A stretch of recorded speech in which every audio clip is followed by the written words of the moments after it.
Grabe, oh. Grabe talaga yung kasamaan ng binis na yan, no? Talaga mang ingungudgud yun sa Jillian Ward sa bukas na kalan? Grabe. Alam mo, may araw din to sa akin tong binis na to. Pag nakita ko to in real life, ako mismo sa sulog ng mukha niya. Relax ka lang, ha? Kayo? Relax ka lang. Palabas lang yan. Parang ikaw yung inapi, eh. Idol ko. Okay, relax lang. Relax lang, relax lang. Palabas lang yan. Manood na lang kayo. Oh, nakakainis. So, tiga pero magaling siyang kontrabida. Speaking of kontrabida,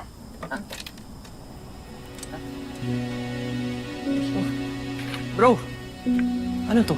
Sean, ba't kasama niyo si Shanti? At tsaka sino po sila? Si Aling Mildred pala, nanay ni Shanti. Tsaka, pwede bang dito muna sila? Emergency kasi eh. Uy, hindi ko sinabing dalhin mo kami dito, ha? Ganun mapila. So okay nandito kayo kaysa nasa kalye kayo. Ano ba talaga nangyari? Pinalayas kasi kami ng landlady namin eh. Ginawa kasing collateral ng landlady nila yung lolo ni Shanti. Eh kapag di nila nabayaran yung 6 na buwan nilang utang, di nila makukuha si Lolo Diego.